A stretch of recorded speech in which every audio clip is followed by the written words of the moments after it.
like to remember Dr. Manmohan Singh.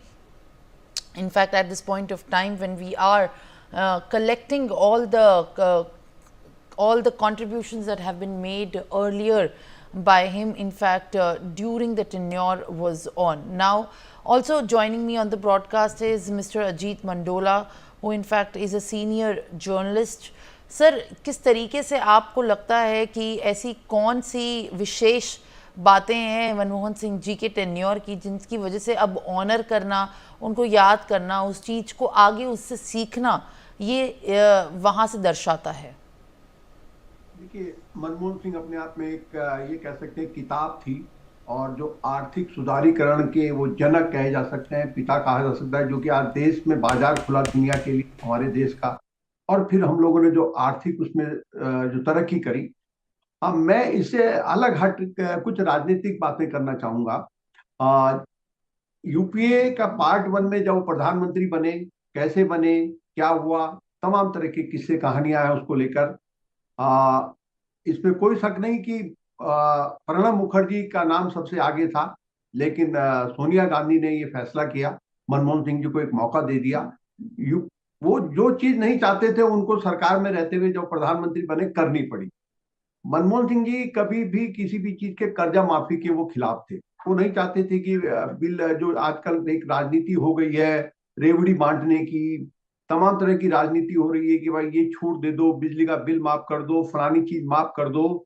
वो जब वो वित्त मंत्री थे या जब उन्होंने फैसले करे सुधारीकरण के, तो वो इन चीजों के खिलाफ थे कि भाई ये छूट वगैरह की चीजें नहीं होनी की। लेकिन जब यूपीए पार्ट 1 में 75,000 करोड़ का जो किसानों का कर्जा माफ हुआ, एक नई तरीके का फैसला था वो, जिसकी वजह से यूपीए 2 को मौका मिला। कहा जा सकता है कि किसानों में एक बहुत बड़ा, जिसे कहते हैं, बड़ा फैसला था, बहुत माहौल बना।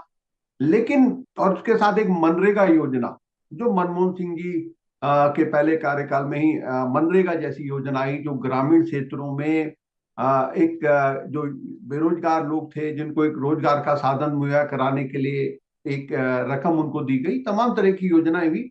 2000 फिर जो दूसरी बार प्रधानमंत्री बने, दूसरी बार प्रधानमंत्री बनने में मेरा अपना ही आकलन है कि अगर मनमोहन सिंह जी को अपने तरीके से काम करने दिया जाता, तो शायद था कि कांग्रेस की जो स्थिति खराब हुई 2013 में, वो शायद नहीं होती। जैसे पहला मैं एग्जांपल देता हूं कि उस वक्त 2G स्पेक्ट्रम घोटाला आ गया, कॉमनवेल्थ घोटाला आ गया। कॉमनवेल्थ गेम जो हुए थे दिल्ली में, और उसके उसके जो प्रबंधन था, कहीं ना कहीं कांग्रेस के रणनीतिकारों से कई सारी चूक। वो प्रधानमंत्री थे, इस जो खामियाजा जो सरकार को हिस्से में जो गलतियां आई वो इनके हिस्से में आई।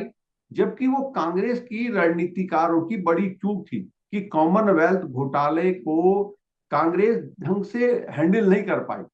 जो सरकार में मनमोहन सिंह जी के साथ मंत्री थे, मैं अब नाम नहीं लेना चाहूंगा, वो अगर मनमोहन सिंह जी को नहीं छे उनको बीच में दखल नहीं देते, तमाम बातें नहीं होती, तो शायद तक कि 2G स्पेक्ट्रम, कॉमनवेल्थ घोटाला, जो कि बाद में कांग्रेस के लिए एक अभिशाप साबित हुआ, और जो For in भ्रष्टाचार का। fact, thank you for in fact shedding light on what remains to be as the coded chapters of history. Now, in fact, there is breaking news